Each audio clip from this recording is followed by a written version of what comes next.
Hey everybody, welcome to another show called Boston Straight Shooters. This is the show where we talk about Boston sports, Boston Celtics, Boston Bruins, Boston Red Sox, the New England Patriots. I'm your co-host Frank with my other co-host Steve, also known as Negative Ned. Steve, how you doing? How's everything?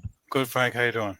All right. Well, we got to get this show on the road. What we normally do in this show is we normally talk about all the things Boston sports, particularly, things what's going on the latest with this with whatever we're talking about. I guess the biggest, hottest thing that as we're talking about in the last week might be the New England Patriots because of hiring of Mike Vrabel.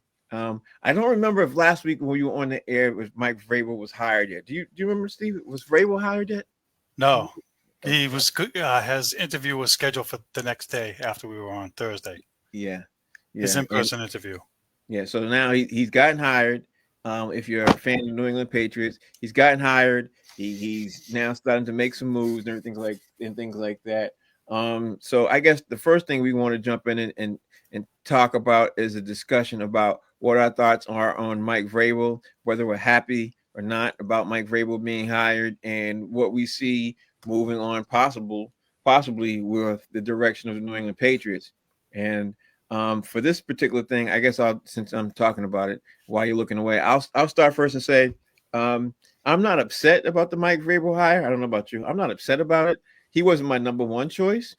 My number one choice was Brian Flores. My number two choice was obviously Mike Vrabel. I'm saying a whole lot of ums because I'm still getting my thoughts together on how I was looking at, obviously him being hired and him being, added on to the Patriots staff. And Steve, to be honest with you, I'm looking at all the moves that he's making with the Patriots making right now.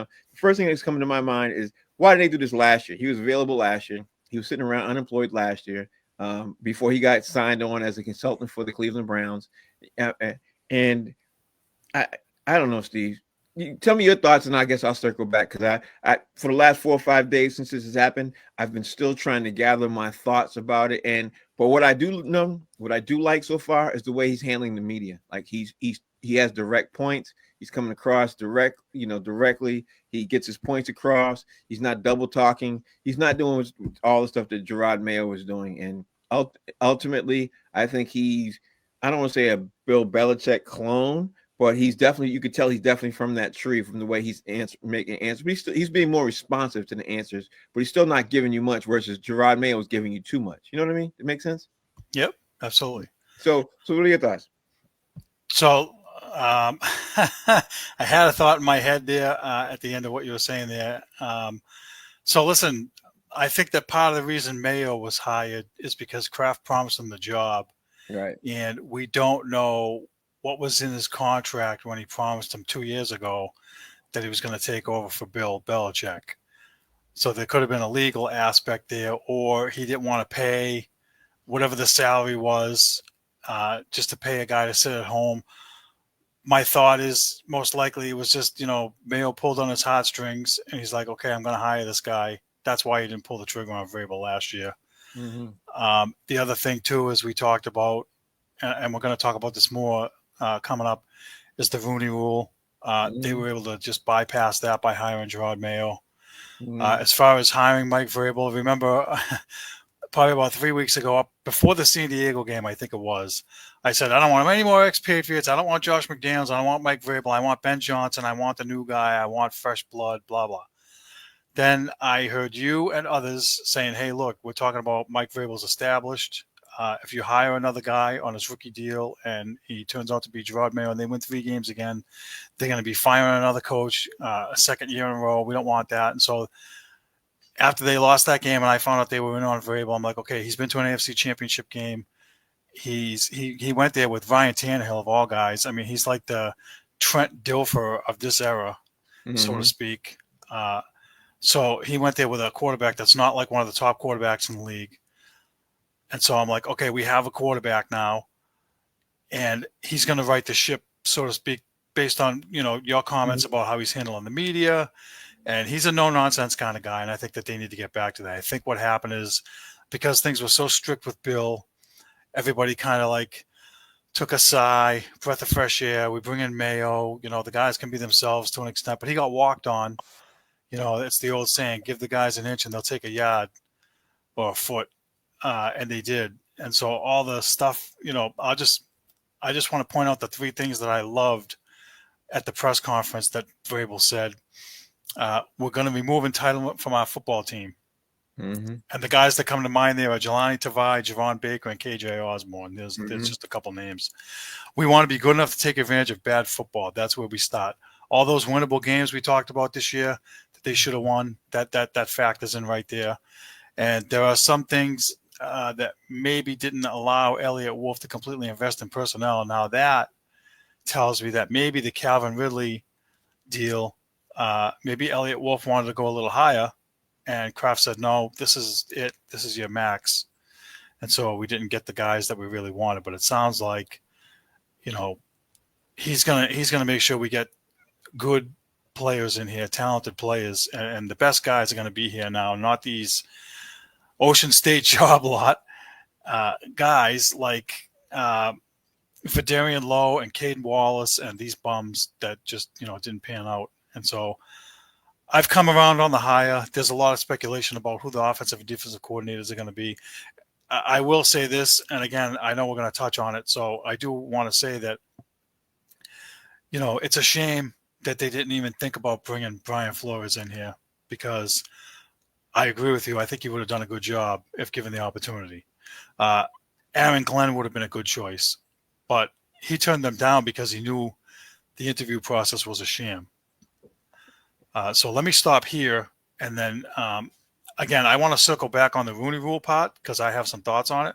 I'm going to stop here, and you can we will pick up the ball here. Yeah, let's go back to the coaching decision first of all about the Brian Flores thing, because I had a lot of thoughts about that. 3 weeks ago we were talking about I wanted a head coach with experience. That's what I wanted. You know what I mean? I didn't care what color the guy was. I'm still not beating that horse what color the guy is. I'm beating the horse of I want a head coach with experience. I don't care if it was Brian Flores. I don't care if it was Mike Vrabel.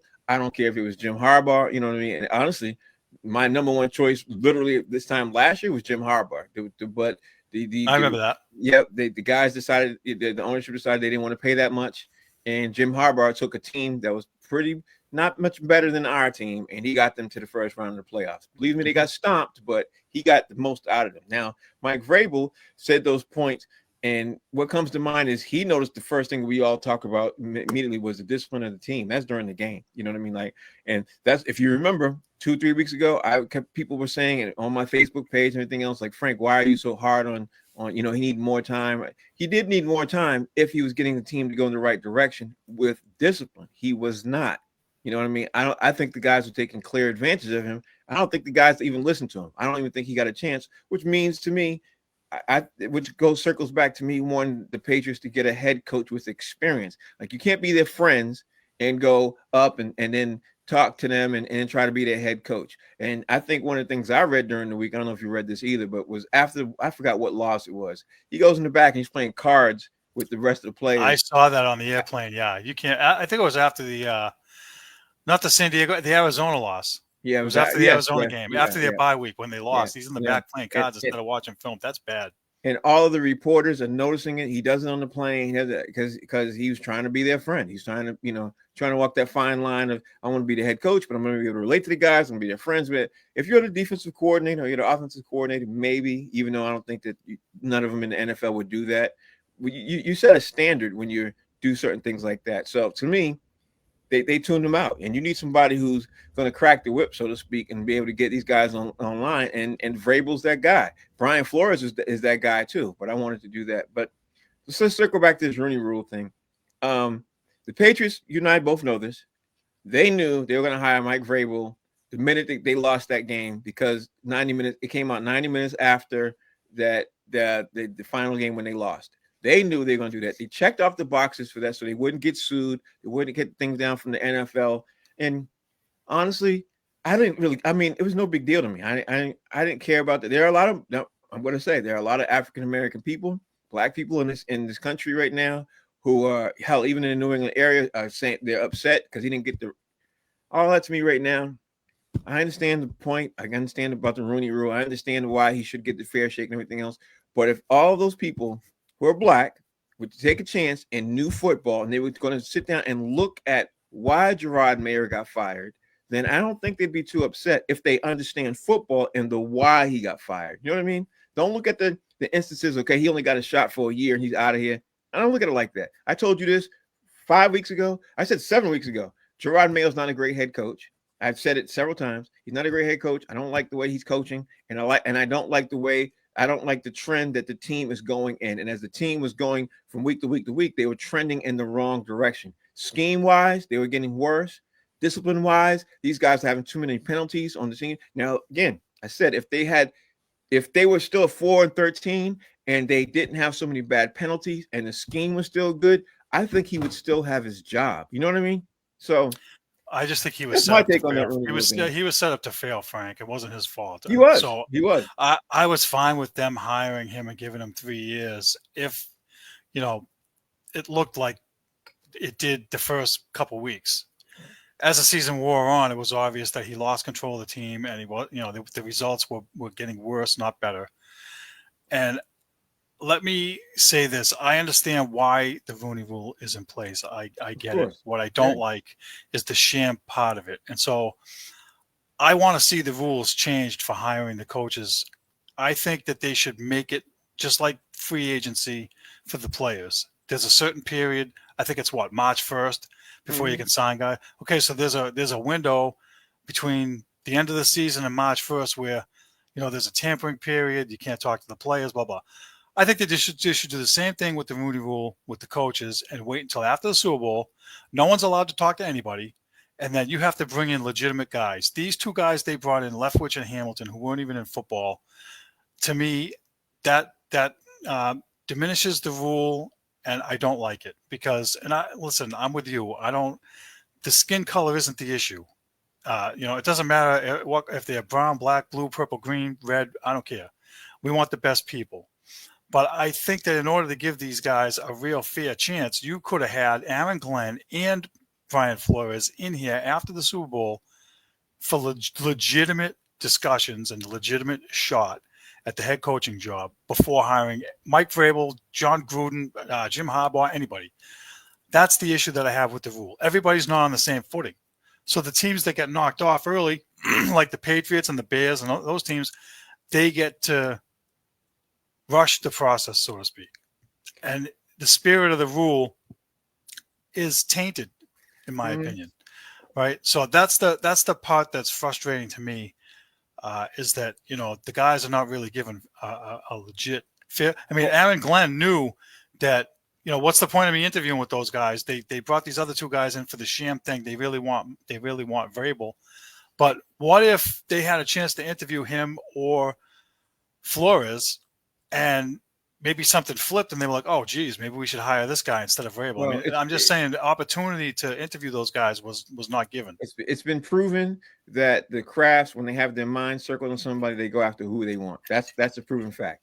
So listen, I think the teams should be able to get who they want. When the Raiders wanted John Gruden, right, or Tampa Bay, maybe it was the Raiders the second time, right, they were like, okay, we want John Gruden. Fine. I get it. That's the guy they want, and that's the guy they should be able to hire. But at the same token, they did do that and everything else. But the Patriots, see, I don't get mad at them about the Rooney Rule or anything else and anything like that, because they went out on a limb and gave a guy like Gerard Mayo a chance last year who had no coaching experience. He didn't even coach a defensive line. He didn't even coach a high school team. They gave him a chance to coach one of the most valuable NFL franchises in the league. And then people say, like you say, he was set up to fail. I don't necessarily think he was set up to fail. I don't necessarily agree with that. I think he was set up to be somewhat like this, but also he accepted a lot of the circumstances. If he had said to them, I'll be head coach, but I want to put people around me with experience, head coaching experience. Like let me get Eric Bieniemy and let me get Brian Flores to do my defense. And let me get just other people who are qualified, put them around him. He had that choice. What he decided to do is he accepted everything around him to be able to put in those positions. So he's the one who put a guy in defense who never was a defensive coordinator before. He was the one who okayed them being an offensive coordinator who only had a little bit of limited experience because he was a QB coach. Like he, as the head coach, he said, "This is what I want. These are plans I want. These are people I want." Being friendly instead of thinking forward with the mind of the team. So I don't necessarily think that he was set up to fail. I think he was set up, but he also approved the failure from what everything else was put in his place around him because he looked for his friends and he wanted to give his friends first chance opportunities too, which wasn't good for him. You know what I mean? Like if me and you are, no offense to you, but if me and you are getting ready to go do something and I'm getting ready to head up something and me and you have no experience, I'm not going to say, hey, Steve, I'm bringing you along because we both need a shot. I'm like, Steve, I'll hook you up in a minute. Let me get somebody else who has experience because I know I have no experience. Let me get here first. And then once I get here, then if we do good, then I'll look back and I'll bring you along. You know what I mean? That's how I would do it. I don't know. What were you going to say? No, I agree with everything you said. I think that maybe his hands were tied. And look, part of the issue is that, 10 guys turned down the offensive coordinator job. And so that was like the last guy left from the low hanging fruit, so to speak. They didn't have any options. And so he didn't really get his guy, so to speak. And you'll see the difference. Was sitting right there too last year. He knows Josh very well. He could have picked up the phone and so I don't know why they didn't reach out to him. I would say, first before everybody else. And we don't know if they did or not. But he's getting paid by the Raiders. Why wouldn't you? You're getting him for free.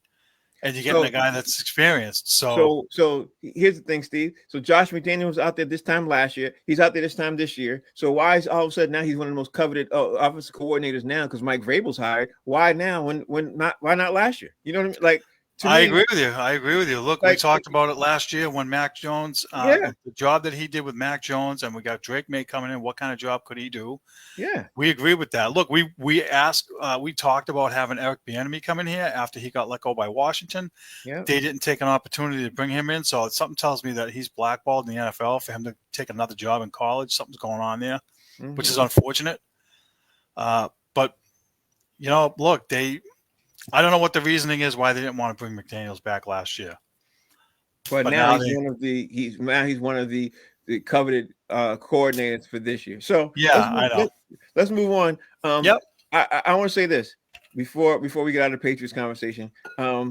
My number one choice for defensive coordinator, and I've said it before, is Robert Saleh. Like that guy, he put one of the best defenses on the field for 2-3 years straight with the San Francisco 49ers, a defense I have never seen before. And the only person I've seen put a defense that's even comparable to him is without the great team either. People tend to forget that part. Like he had 2 or 3 great players, but the defense as a whole was a shutdown defense. Now, Brian Flores, again, did the exact same thing. He did it with Minnesota, and he has this whole defense around Stephon Gilmore. You know what I mean? Like the defense is playing lights out. Granted, they lost everything else, but they lost more so because of the offense, not because of the defense. You know Correct. What I mean? I would agree with that. It wasn't anything to do that. So if I'm not going to get Brian Flores for the defense, which obviously he's not going to leave from Minnesota, I would call Robert Saleh. And I don't know if he's – I mean, I've been hearing it on sports talk radio.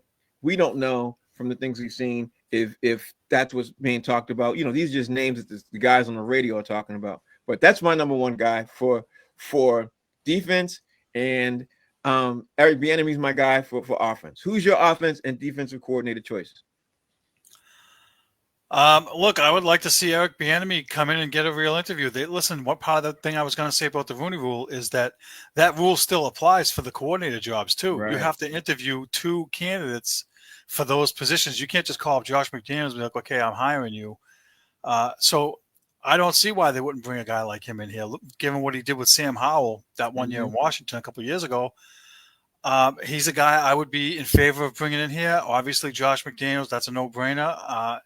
There aren't really too many other guys that I'm aware of. Maybe Nick Caley, who wanted the job last year, but they didn't want to pay him what he wanted. And so maybe, $4 million is out of his range. He's never been a coordinator. So they were like, no, we're not doing that. But that's that. I agree with you about Robert Saleh for defensive coordinator based on what he did in San Francisco. The only thing I have a problem with is what type of defense are they going to play? This defense they've been playing for 20 years or whatever with Belichick, that, 3-4 gap technique, not rushing the passer crap. I want them to get away from that and get with the times and like let Keon White become Micah Parsons or Matt Judon. Like let him be that kind of a rusher, and don't lose a guy. And based on his comments, it sounds like he doesn't want to be here anymore. Like get Saleh seems to me is like change the whole philosophy of the defense and get the pieces to work correctly so that they have a legit pass rushing defense and stop this, gap, nonsense. It doesn't work anymore. Get with the times. So I'm with you. I want to see complete change, and whatever they have to do to improve the team, I'm all for it. If they put Keon White on the outside like they did 2 years ago, when they first got him 2 seasons ago, and he was disruptive, and they had Matthew Judon, and they put both of them on the same side. If Judon wasn't getting a sack, Keon White, he was extremely disruptive. But when he's the only guy, and you put him right off the defensive tackle, everything else, and people can double team him all day, he's not going to do anything. And he hated the scheme. He hated it. He hated it so much. I heard through the grapevine how much he hated it. That's what I'm talking about, though. Like change the whole scheme around and take advantage of a guy that's extremely talented, and don't waste him or trade him away or make him force his way out of town because he's not happy. I don't want to see that.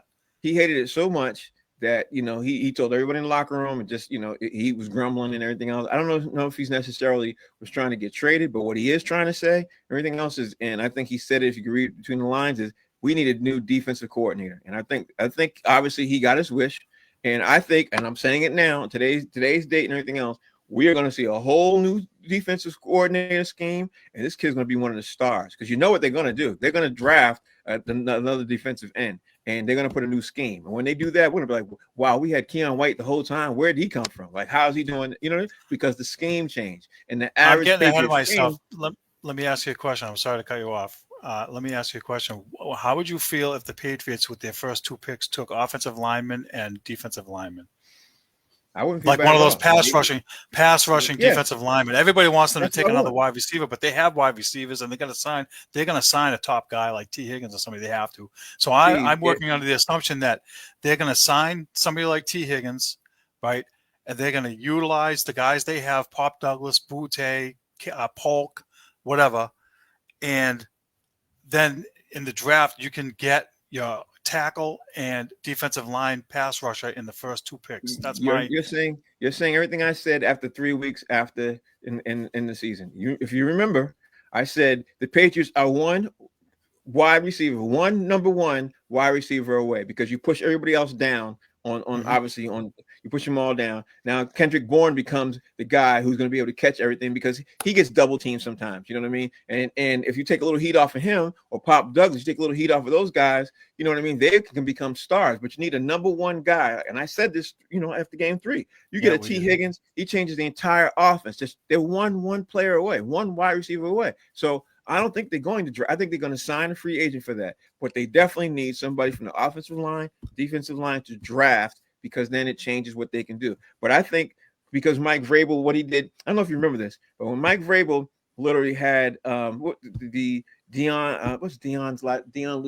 the wide receiver. Dion Lewis? He was the running back for the running back from the Patriots. He got him from here.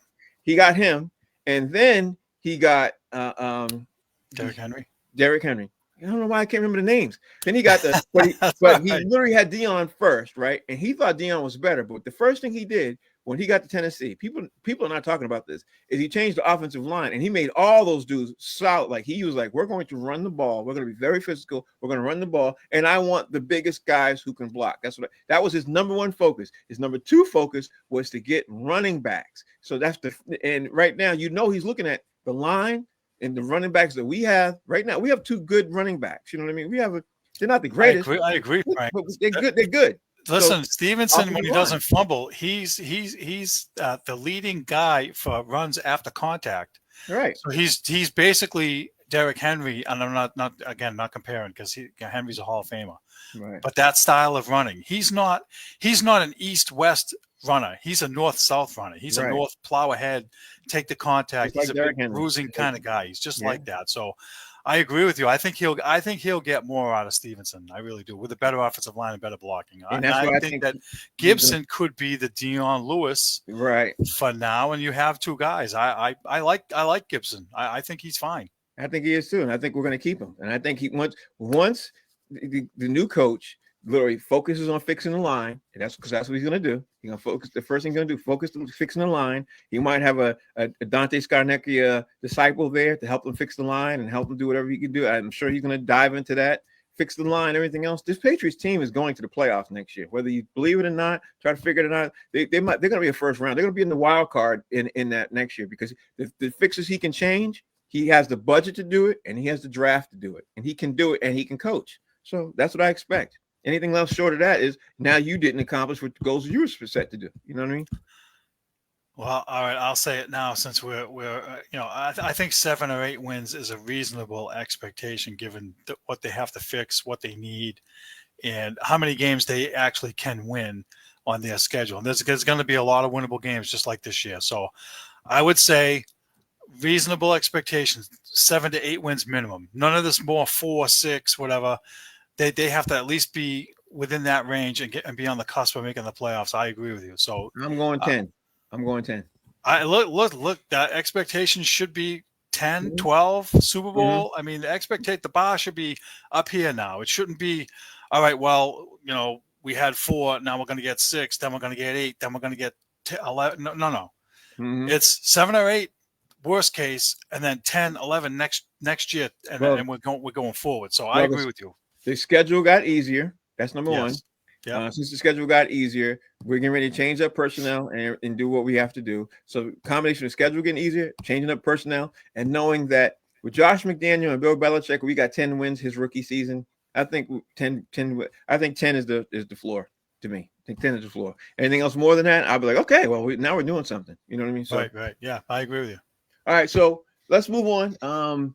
I definitely want to talk about the Bruins, and I definitely want to get into the Celtics because the Bruins are I don't know, Steve. I told you Jekyll and Hyde, right? Yeah, you did. And the funny thing is about the Bruins is I looked at a segment on Nesson the other night. Sunday night, they did a segment on. I know you were sleeping. I almost called you to wake you up, but you were sleeping. They did a segment on the Bruins, and they gave me a better understanding of how bad they were playing. Then they were talking about today or yesterday that they called up this young kid who's 20 years old, who I'm sure you're going to talk about in a second, and how they're trying to get a spark in the team. And my first question to you is the spark in the life of the Boston Bruins already over? Is the season done? Because I'm not sure what's going on with the Bruins here right now. I think they're sparkless, if that makes it work. During the 6-game losing streak, they looked sparkless. They looked lethargic. They looked like they did earlier under Montgomery for some reason. So I think that the talent is the issue. The players are the issue. It's not the coach anymore. We talked about this. As far as the 20-year-old kid they brought up for the spark, they have injuries that they're dealing with. And also he was here before, and he's 20 years old, and he's talented, and he's been playing very well in Providence. He's got 8 goals and 12 assists in like 24 games. And so I heard something last night when I was watching the game that made a lot of sense, and I don't know if I heard it on sports radio or there, but one of the things that they mentioned is when he was here, the practice time is limited because the schedule's condensed. Remember I told you the schedule's condensed and they're playing like every other day because in February they have that tournament. Yeah, right. And so down there in Providence, they play mostly like Tuesday, Friday, and Saturday, or like Friday, Sunday. Like they play 3 times a week and they have more practice time in between. And that's better for his development. And it allowed him to, learn the game a little bit. And so he came in last night, and right off the bat on the first goal, he goes flying down the wing and he sets up a goal. And that's what they need. So if he can provide that spark for them, it's much needed. It's what we thought we were going to get from him earlier in the year. But unfortunately, I just think that, because the talent is thin, so to speak, and he's on the third line, they were relying on him for second line scoring earlier, and I think that that's too big of a task for him right now. So the third line probably fits him better. They have key injuries now. McAvoy's out. Hampus Lindholm went on long-term injury reserve. He took a puck off his kneecap, and some people say that it cracked or broke. So he won't be back for a while. And they lost the guy on the fourth line, got cross-checked in the face. So he's going to be out for at least a week probably, if I had to guess. So, listen, and they had to get better goaltending. I think that, Jeremy Swayman had a rough patch. A couple of them. Right when he first came in, he wasn't very good. Then I would say before the 6-game losing streak, he had won 4 out of 5 games. And he had only allowed 8 goals in those 5 games, and they were turning a corner. And then all of a sudden, everything just went to crap.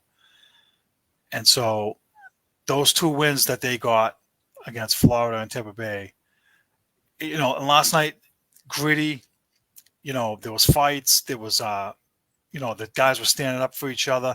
That's what you want to see out of a Bruins team. And I don't know if Tampa kind of like took the night off or whatever because they had already beat the Bruins earlier in the week. But the Bruins fought back. They didn't, roll over, and they took it to Tampa last night, and they did the same thing against Florida, and they fought back. Now, my pet peeve is when they give up goals in the last minute of a period. They did it against Florida. They gave up a goal with 1.8 seconds left in the third, tied the game, pissed me the hell off. And then last night they did the same effing thing, 17 seconds left in the second period. I'm like, can you guys fix this? This is a real bugaboo for them. It's really pissing me off, and they need to fix it in order for them to get consistent so that they can make the playoffs. They just can't keep going all year long, every game, no matter what period it is, giving up a goal in the last minute. They have to find a way to stop that. So that rant is over. To answer your question, it's still Jekyll and Hyde until they run off like 6 in a row again. Or 8 or 8 out of 10 or something like that. They need a good, solid winning streak for us to be like, okay, the ship is righted. And it's the way they're playing too. Like they're giving up a lot of chances in the last 2 games. Swayman stopped 40 out of 43 shots against Florida, and 43 out of 45 shots against Tampa. That's way too many shots given up. But he was sharp, and I'll give him credit now that he's starting to look like the $8 million goalie they signed when they were having the contract negotiations. That's a good sign for them. I looked up his stats over his last 12 games. 6-5-1 record, 2.25 goals against average, and .929 save percentage. And those last 2 numbers would be among the top 5 or 10 in the league. So that's where he belongs, and that's what they need. Now, you said a lot. Sorry, Frank. I got carried away. I had a couple of questions, and of course I forgot all of them. So I'll start. I'll start at the beginning. Start at the beginning. We were talking about the scrappiness of the team. We were talking about the injection of the youth in the team and everything else. And now in the last 3, they won 2 out of 3. But overall, they've been horrible the last 30 days. If you overlook everything in the last 30 days, they've been horrible. And the All-Star break still hasn't happened yet and everything else. Is it time enough for the team to turn this season around? Is there enough time for the team to turn this season around for them to make the playoffs, in your opinion? Oh, yeah, there is, obviously. I mean, they're in the wild card spot right now. I mean, like I said, they should never not make the playoffs. They should at worst, they should be a wild card team. And they should be able to, make noise at some point. I mean, but the way that they're playing, they got to get more consistent, and they have to figure it out. And I don't know what they need or how they figure it out, but they got to figure it out. They have enough. They have enough to make the playoffs. They don't have enough to win the Stanley Cup, if that's your question. Okay, you watch them. You understand their body language. Last question is, do you think this is enough to turn it around? Do you think you see it in their body language that they're going to turn it around? Because I don't know when I'm watching it, and I can't tell if they have enough to turn it around. And honestly, I thought in the last 14 days, I was like, okay, they're phoning it in to me. I'll put it this way. During the 6-game losing streak, the answer to that question would have been no, they're not going to turn it around. But if you watch the last 2 games, the answer to that question is yes. If they play that kind of a game that they played yesterday and against Florida, and they're scrappy and they're fighting and they're getting loose pucks and they're battling and they're kind of doing okay in their own end. I mean, look, they can. It's just a matter of whether they need something. They need another goal scorer on the top 6, and how they get it, I don't know, but that's what they're going to need, in my opinion, after, look, I don't know. We're going to listen, Frank, before the All-Star break or that break in February that they're off for 2 weeks, we're going to have another probably 10 or 15 games to watch. And we gotta see what it looks like. And that'll tell you whether or not they have a shot, because it's the consistency. It's like, okay, for 4 games you look like crap. Then the next 2 games you look great. Then 2 games again you look like crap. And then 2 games, like they can't keep doing that. We got to see. I want to see. Okay, they build on these 2 games. Give me 2 more just like it. That's a 4-game stretch. Even if they go 3-1 in that stretch, that's encouraging. Mm-hmm. Well, I'm going to say that I'm not liking their body language from what I can tell. I'm going to circle back at this in maybe a week. Maybe I'll change my mind, because if you recall, 30 days ago, I thought they would definitely make the playoffs. You know what I mean? They were trending in the right direction. In the last 30 days, they started trending in the wrong direction. I don't know what's going on, but there's something going on. I said it to you several times this season. There's something going on with the Bruins behind the scenes. Hoping that they can fix it. I think a lot of it has to do with the older players clashing with the coach and clashing. I think there's a lot of clashing going on that we're not hearing about or not seeing. Can't prove it, obviously. I think they're just of terminology, because when you change terminology from one coach to another, a lot of people buy in or they don't. And usually when people who don't buy in, it's the older veterans who don't buy into what you're new and you're trying to preach to the young. I don't care what sport it is. I think that's usually the problem. But I would love to circle back on this. So did you hear about the report from Rich Keefe from WEI about Pasternak saying that he didn't want to play on a line with Marchand? I knew there was something. I didn't hear that at all.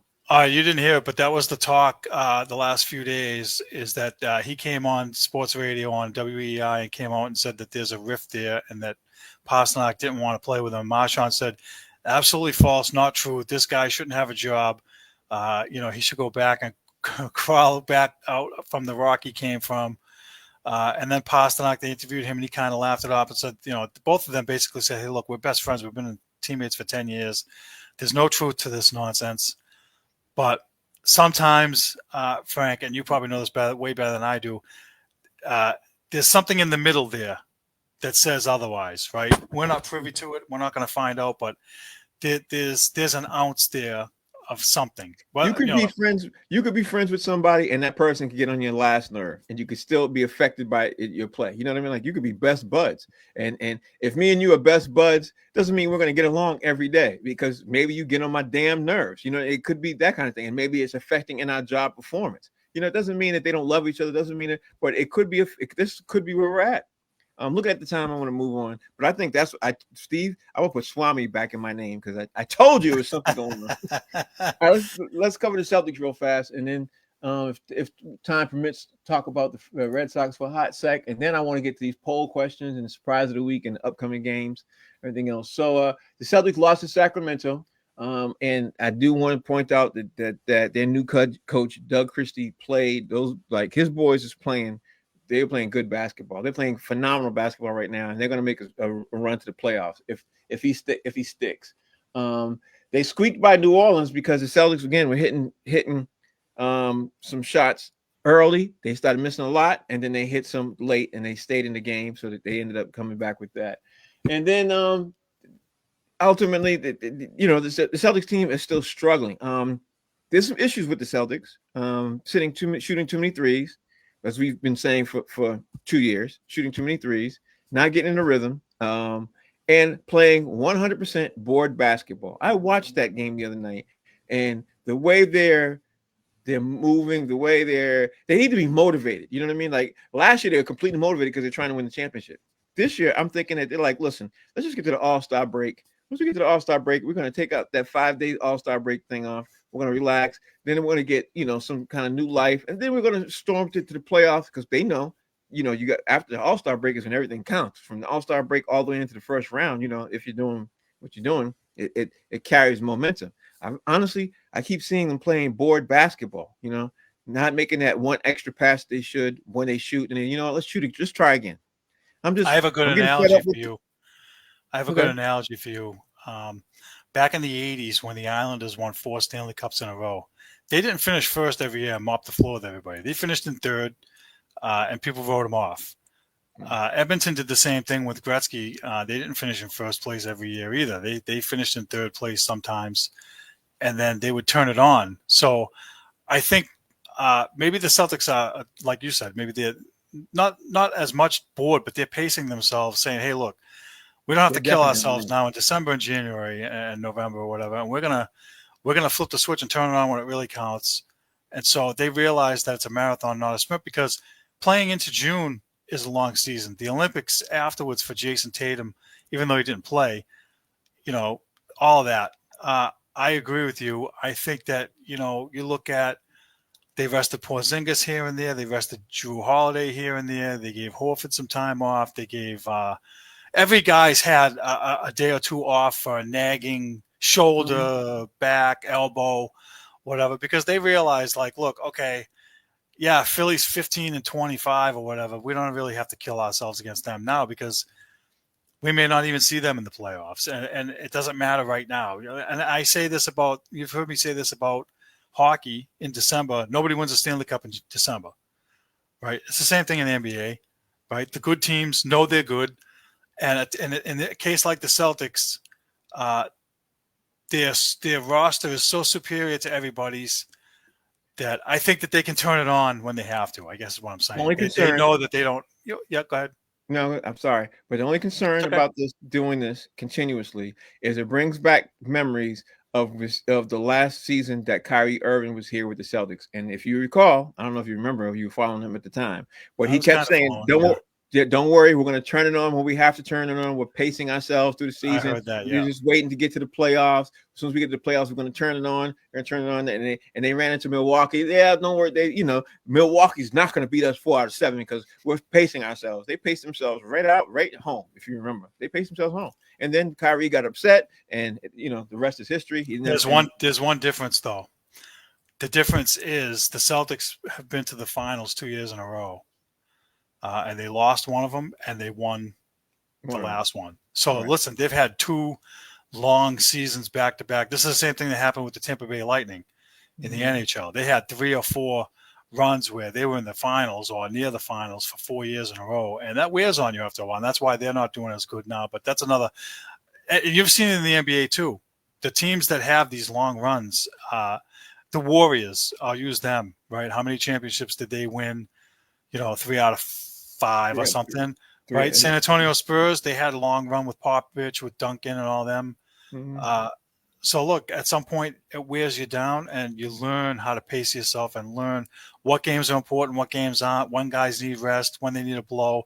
I hate the load management like everybody else, but they have enough data with the analytics and the science and stuff to say, okay, hey, look, Al Horford shouldn't play back-to-back. Okay, give Al Horford a night off.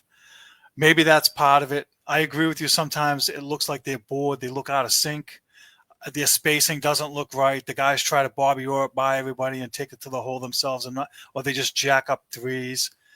And it looks like uninspired basketball. It's frustrating. But I have, as negative net as I am realizing that I don't have to harp on them as much as I was a few years ago, because now we got to look at the big picture. And I agree with you that you can fall into bad habits. This happens in the NFL when it happens in every bye.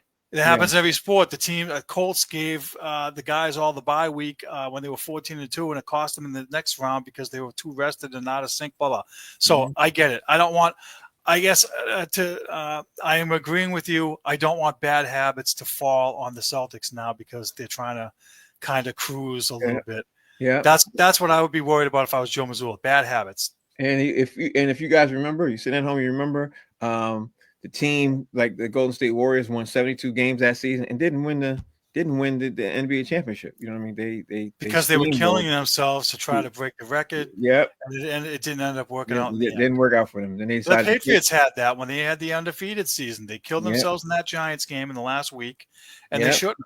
They should have phoned it in and lost that game so they could have won the Super Bowl. But again, trying to go for records, sometimes that behooves you. Okay, so looking at the time, I will say this about the Red Sox, and then we're going to go on to the poll questions and stuff like that and get into the predictions because I want to talk about that. The Red Sox, who is the face of the franchise? That's going to have to be a question that I'm going to have you at home sit down and think about. So that way you can email us, send us some questions, some thoughts, whatever you want to. You can send them to Steve, or you can send them to Boston Straight Shooters. Don't send them to me. I won't have time to read them. I won't even get to them. But send them to Steve on who they think is the face of the franchise. Let me put it as a poll question too. Maybe we'll get some more responses that way, because there's some.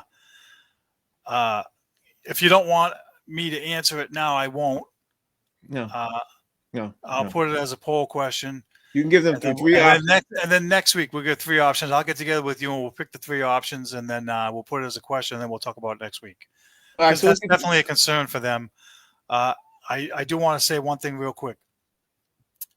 They have spent $29 million less so far than they did last year. They spent $226 million last year. They've spent $197 million now, and they still haven't signed Bregman or another power bat. And I'm concerned about that because 2 things: 1, they need a bat, and 2, they still haven't fixed second base. I'm not sold that they've fixed that. So I just wanted to throw that out there real quick. Yeah, but we'll talk more about that, expand on more of that when we answer the poll question next week. We'll dive into that next week. All right, cool. All right. Get into the poll question, Steve. Now I like the poll question you asked. It's pretty simple. So hit them up with the poll question. Are you happy with the Patriots hiring of Mike Vrabel as head coach? And we had yes 100% and no 0 for no. So everybody's pretty happy with the choice. Which I just want to touch base and say this. Do you think, in your opinion, Boston Sports Radio had a hand in everybody agreeing with this Mike Vrabel thing? Do you think? Probably. Mm-hmm. I mean, there was probably a couple of guys that they wanted Ben Johnson, right? But I think the majority of them were like, okay, he's there. When he comes in the building, you can't let him leave Thursday. Like, I heard a lot of that. So I would say yes, because, he was here. A lot of those guys covered him when he played here. They covered him when they beat the Patriots in the playoffs. So to me, it was easy for them. Yeah, and it's interesting because I want to see if we can circle back and ask that same type of question this time last year when Gerard Mayo was coming in the building too at the same time. I wanted to know what people thought. I want to sit back and we ain't got to figure it out now. I just can't remember exactly what the fan reaction was when Gerard Mayo had just got hired. You know what I mean? I think I can't remember. I can't. We'll that's something we could talk about after, and we'll figure that out. Okay. Let me dig into that later. Yeah, I'll have it ready for next week. Last week's predictions and this week's predictions. So go ahead. Last week I said Deion Sanders was going to become the head coach of the Raiders. Wrong. You might be right. He still might be. It didn't happen last week, so I'm wrong for right now. Okay, keep going. And I said Mike McCarthy was going to be the head coach of the Jets. Wrong. I told you that was not going to happen. Neither of those happened yet. McCarthy's supposed to interview with the Bears. You also had, and I kind of stole your thunder, you had Deion becoming the coach of the Raiders. So I'm not going to mark you as wrong because I stole it kind of I inadvertently took that by mistake. I'll take the hit. You did say Mike McCarthy was going to be out as the Dallas coach. Ding, ding, ding. Frank, the Swami Jr. might be making a comeback. Trying. And then you also said the Cleveland Cavaliers were going to continue on their role. They're the most disrespected and overlooked team in the league. No, I didn't follow them this week, so I don't know how many games they won. But I did watch a chunk of that game they played against Oklahoma City. That was a good game. There was a lot of back and forth. And Cleveland's good, man. They eked it out, and that was a tough battle, both of them. You can see why they lost in the last 7 days. They lost 2 games out of 5. So kind of, it's a half of X. Half of X. If that's someone. And Kev had Mike, and he's being disrespectful. So Kev did the Cowboys thing too, right? Okay, he got it. Okay. I love the football picks though. You got 3 right, 3 wrong. I was way off. Yeah, and Kev was off, and I got 4 right and 2 wrong. Yep. And Kev had 4 right, 2 wrong. So I had the one that the 2 that messed me up were the Chargers and the Vikings, and I had the Packers too because I thought Hurts wasn't playing. Yeah, that's what we were all led to believe. So now let's from this point forward, let's do our predictions and then let's do the picks. You know what I mean? Let's do the picks. So we can't say we didn't do them. So what prediction do you have between now and next week?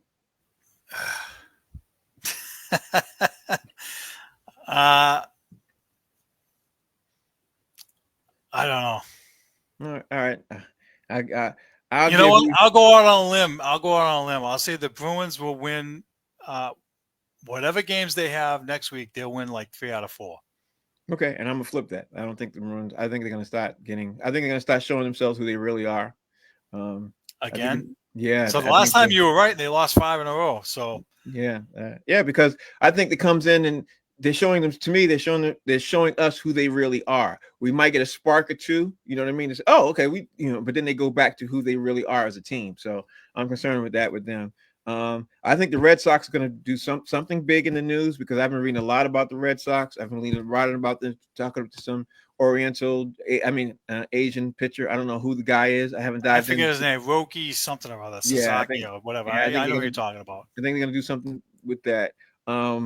In the NFL, I hope I'm wrong with this, but I think the Cowboys are gonna make a splash and sign Dion. I really think they're leaning towards that. I hope not.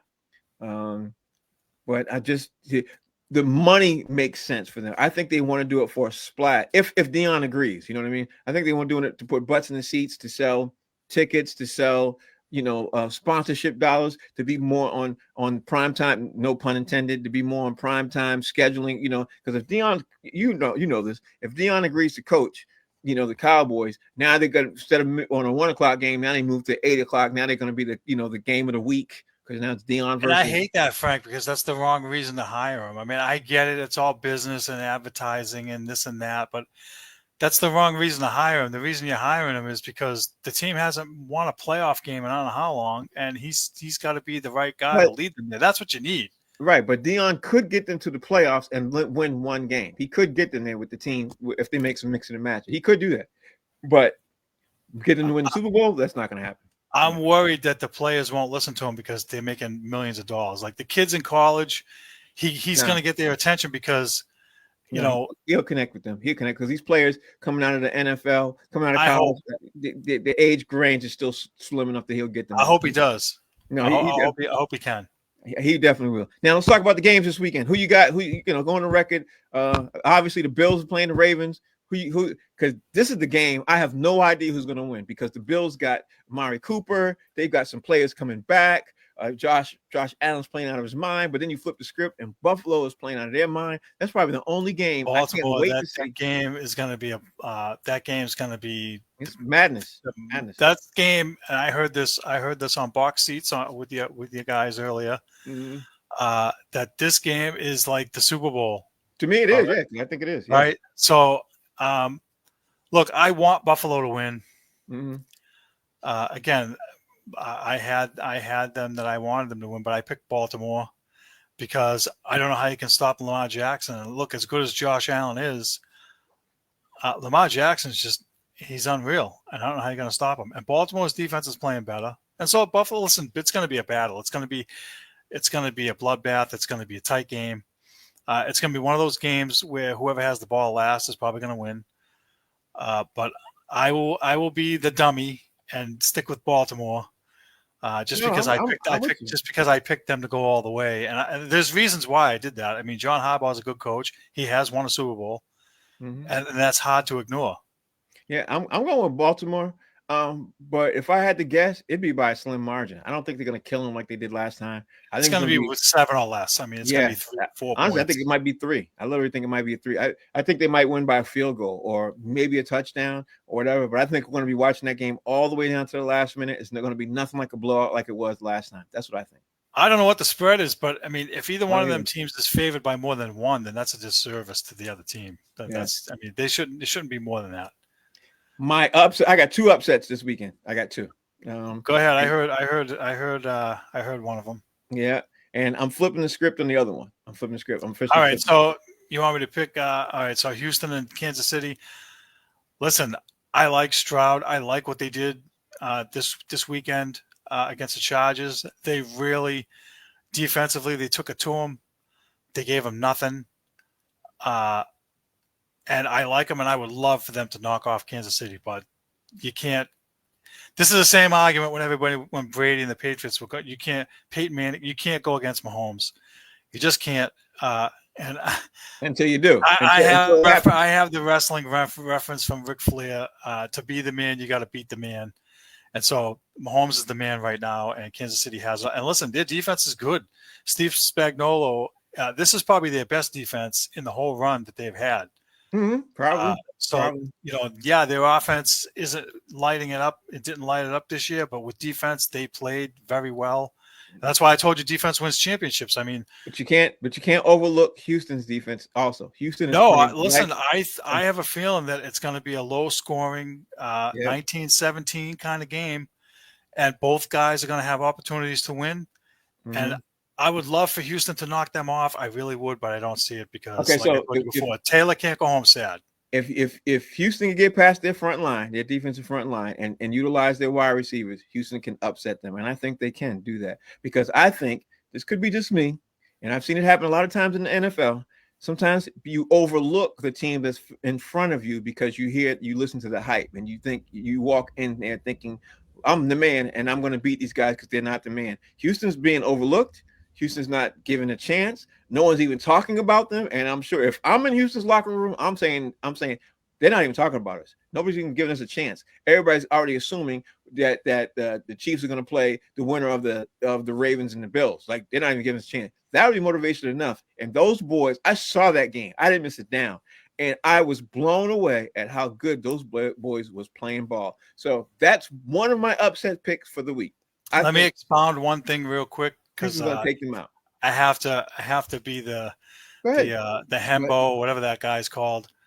Andy Reid's record having a bye week is like 27-2, and that's hard to argue. He's a damn good coach, and he gets overlooked, I think, a little bit too. So I'm just going to throw that out there as a factor because, Frank, numbers don't lie.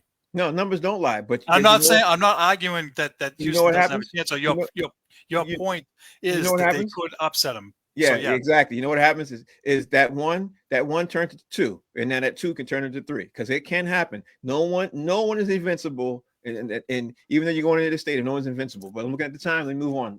All right. Eagles versus Rams, and the Eagles versus Rams is going to be my other upset of the week. I think the Eagles are going to get upset by the Rams because I watched how the Rams play. Again, if the Rams play like they did last weekend and they play like that this weekend and the Eagles play the same way, the Eagles were sleepwalking. I swear to you, Hurts looked like he was not hitting his wide receivers. He was not accurate. He was playing like he still had a concussion. And if you ask me, they rushed him along to play that game so they could win that game. They won't be able to get away with that playing the Rams because the Rams, their front seven was playing a lights out defense too. Even their corners was playing really well. So I think it catches up with them, and I think that it catches up with them because of one simple fact being I think their quarterback is still hurt. I still think that injury. I think he has that concussion thing still going on. I don't know what it is. I've never had a concussion, so I don't know what it is. But I don't think he's going to be accurate. I think he's going to slip, and that's my other upset. So I got Eagles over the Rams. Who you got? Time. I got to be honest with you. I'll pick the Rams only because, again, McVay and Matthew Stafford have a Super Bowl in their back pocket, and they have weapons offensively. The only thing I'd worry about, look, I agree that Hurts is not 100%, but I will say this. I don't think you're going to see A.J. Brown reading a book on the bench this week. 100%. He's going to have a better game than he had, but I don't know if it's going to be enough for them to put them over the hump. And the fear is that Saquon Barkley, he won't be able to run against that front seven. I agree with you. I think the Rams have a legit shot to go in there and upset them. They peaked at the right time, and they have the ingredients. So I agree with you. The Lions and the Commanders, I think this – I don't want to say this is a shoe-in, but the Commanders, I think their luck runs out because I saw the Commanders game. I saw them play. I also saw how the Lions played last time they played. And it's still like big brother, little brother. You know what I mean? Ask me. Like the Commanders are playing good, but they had issues last weekend. And honestly, the best team in the NFL right now might be the Lions by that much. You know what I mean? Overall, offense, defense, special teams, everything else. But the Lions check off all the boxes, which still baffles me because they have so many injuries. And people are saying on the sports talk radio is the injuries might catch up to them. I don't think it's going to catch up to them in this game. I think it might be game after. Give him credit. I mean, give Aaron Glenn credit for what they did after they lost their top defensive lineman and a couple other guys in the back there. I mean, listen, and I'm sorry to cut you off. I agree with you. This is like Mahomes as a rookie or in his first couple of years with Kansas City playing against Brady and the Patriots when they were at their peak. Good analogy. And the other thing too that has to be factored in, the Lions are motivated because both of their coordinators are going to be gone. Yep. So this is their window. They have motivation.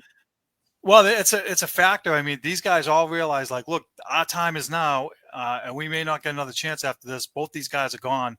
They're going to want to win it for each other. I guess is how I'm trying to phrase it.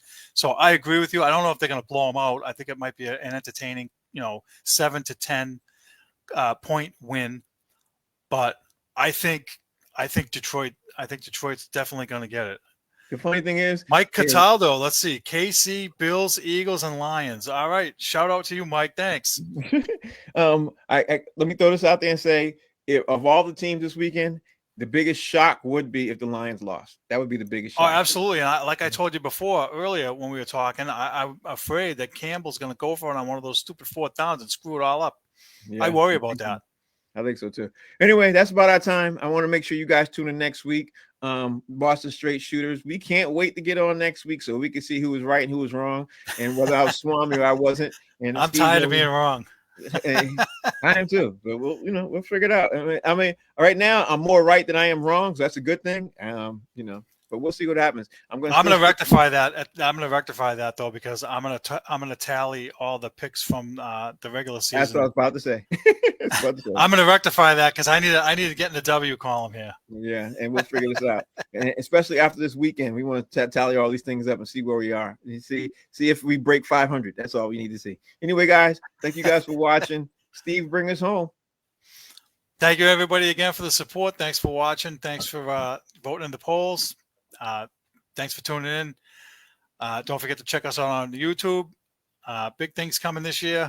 And we'll see you guys next week.